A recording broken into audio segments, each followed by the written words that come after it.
Bonjour et bienvenue dans cette nouvelle étude de cas. Aujourd'hui, vous allez découvrir la maison rénovée que Jean-François a achetée il y a quelques mois.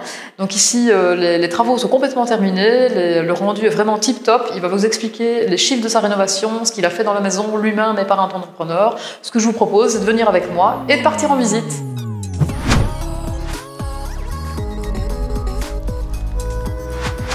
Bienvenue dans la maison qu'on a rénovée et qui maintenant va être louée ici tout à l'heure. C'est une maison à la base qui était destinée à un salon de coiffure. Et donc dans la pièce où on se trouve, c'était là où la personne recevait ses clients. Il y avait un escalier sur le côté qui menait au premier étage. On a dû donc tout enlever. Derrière Louise, c'était aussi l'entrée que les clients donc, venaient. Maintenant, on a mis un petit sablé, un châssis avec... en tout cas sablé pour pouvoir garder une certaine forme de luminosité dans la pièce. Et cette pièce sera donc la pièce de vie comme un salon. Alors au niveau des travaux, il a fallu donc tout décaper, replafonner, installer évidemment donc, le chauffage. L'entrepreneur donc a fait tout ce qui était au niveau mur, replafonnage, évidemment donc tout ce qui était électricité, ça c'était évidemment logique. Et donc tout ce qui est parquet et peinture, c'est moi qui l'ai fait, il m'accompagne pour alléger le budget travaux. Forcément soulagé, surtout que c'est quand même pas mal d'énergie pour la rénovation, mais par contre hyper enrichi, une expérience assez incroyable. Donc voilà, ici tout à l'heure, les locataires vont emménager, donc voilà, je me sens en tout cas pour l'instant en mode vraiment très soulagé. Au niveau de la cuisine, il fallait changer le sol. C'est le carrelage, il y avait un dénivelé beaucoup trop important. Donc voilà, il y a eu des coûts supplémentaires parce qu'il fallait donc détruire tout ce qui était carrelage, également refaire, couler une chape. Donc c'était des coûts qui n'étaient pas prévus à la base. Sinon, il y a eu encore 2-3 petites choses, mais qui n'ont pas prêté à conséquence. Je pense que globalement, on n'a pas eu trop de mauvaises surprises. Les travaux ont commencé fin septembre.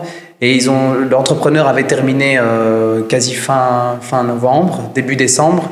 Et puis bon, j'ai repris le relais avec l'électricien qui devait peaufiner jusque mi-janvier. Et moi, j'ai fait 2-3 mois de travaux pour tout ce qui était les finitions, parquet, peinture, etc. Certainement, je recommande. Déjà par rapport à la découverte de la personne de Louis, c'était très enrichissant, c'était vraiment très agréable. Toujours des questions, toujours des réponses. Et également aussi super disponible. Moi, j'ai apprécié justement le contact, la façon dont justement on a été amené étape par étape du début du projet jusqu'à la fin du projet. Ça a duré une bonne année, c'est quand même assez long, conséquent, mais il y a eu toujours un suivi, des petites nouvelles, de A à Z, à refaire. Je refais via Real Estate in Belgium parce que voilà, c'est assez long. Les erreurs sont faciles à faire, surtout à l'heure actuelle avec tout ce qui se passe autour de nous, les rénovations, les coûts. Il faut avoir quelqu'un, un guide qui puisse justement pouvoir nous remettre directement sur le bon chemin dès qu'on se sent un petit peu perdu, ce qui est évidemment forcément le cas quand on est novice. Alors ici, on est dans une chambre qui, au final, pour les futurs locataires, ça va être la salle à manger. Au niveau des travaux, au niveau des murs, pareil, on a décapé, replafonné, on a laissé le plafond tel qu'il était à l'origine. Pour le reste, on a ouvert l'accès directement vers la cuisine, étant donné que dans le futur, ce sera un bien qui pourrait être destiné à la colocation.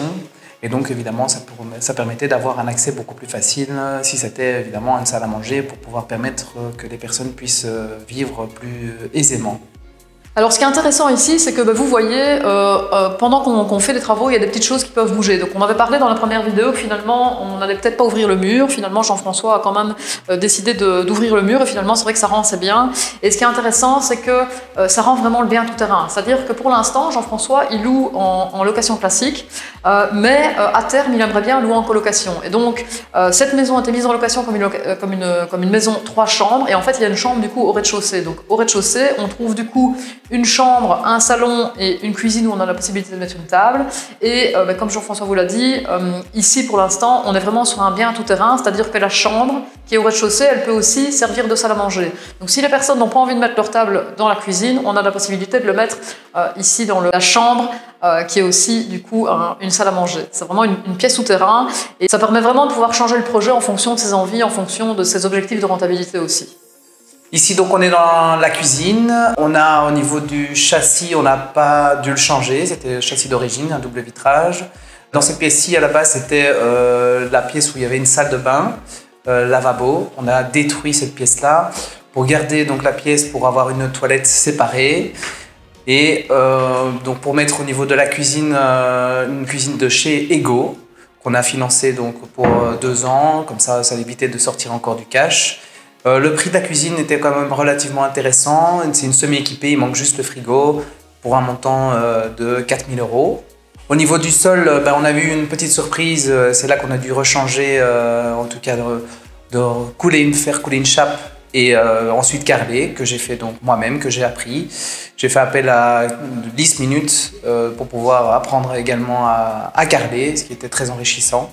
Et voilà, le résultat est tout à fait correct, je pense. Et alors le meuble que vous allez voir donc sur le côté gauche, qui a été également, qui est resté d'origine, qui a été retapé et qui maintenant fait une petite décoration sympathique dans la cuisine. Alors donc le bien, on l'a acheté à 84 500 pour un cadastre de 436 €. Alors il faut savoir qu'au niveau du financement, on a refinancé notre résidence principale. En même temps, donc, on a changé de banque, ce qui nous a permis de pouvoir avoir un financement un peu plus élevé, une quotité donc à 100%. Le budget total pour la rénovation de travaux est de 70 000 et on a pu avoir une enveloppe de 53 000. On a un taux donc annuel de 1,41% qu'on a pu avoir sur une durée de 25 ans. Donc le solde restant dû est de 150 € annuel et l'assurance incendie habitation de 340 € annuel également. On a une mensualité totale par mois de 545 € sur une période de 25 ans, un loyer à 850 € par mois pour un final, un cash flow positif de 175 € par mois. Alors ici, on est dans la première chambre. On a dû donc également tout décaper et replafonner. Donc au final, on a laissé le plafond d'origine. On n'a pas dû changer les châssis. C'est des châssis également double vitrage qu'on a pu garder. On a gardé également la cheminée pour pouvoir garder ce petit cachet. Je fais également moi-même tout ce qui était peinture et parquet. Ici, nous sommes donc dans la deuxième chambre, qui est un peu plus exiguë en termes d'espace, mais qui offre pas un peu en dessous de 20 m². Les châssis, c'est pareil, on a pu les garder.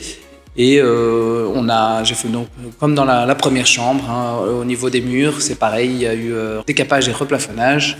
Alors ici, on est dans une pièce qu'on a fait en 2 parties, c'est-à-dire la partie où on a mis un couloir pour pouvoir penser au projet futur, qui serait donc de faire une colocation qui mène au grenier, qui sera aménagé dans le futur en 2 chambres avec une autre salle de bain.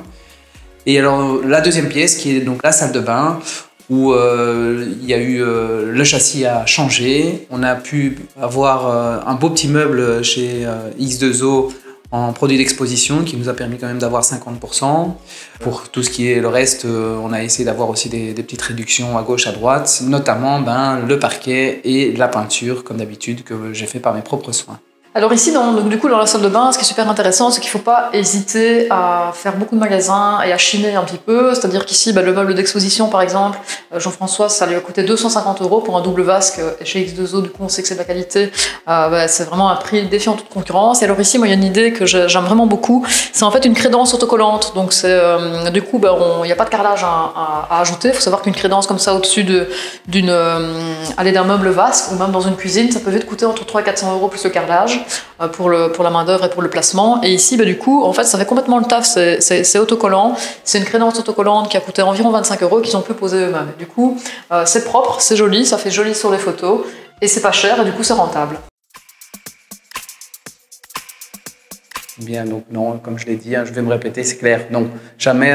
Je pense que j'aurais acheté déjà une autre maison. Avec certainement des erreurs. On aurait commis certainement l'une ou l'autre erreur. J'avais aucune expérience, ma femme non plus. Si je n'avais pas souscrit, ne fût-ce qu'à chez Real Estate in Belgium, impossible, on aurait acheté malheureusement une autre maison.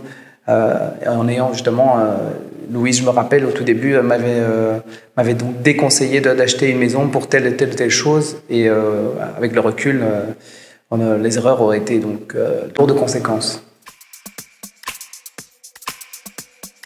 Eh bien, moi personnellement, à refaire sans guide, donc c'est-à-dire sans Real Estate in Belgium, ça aurait été quasi impossible.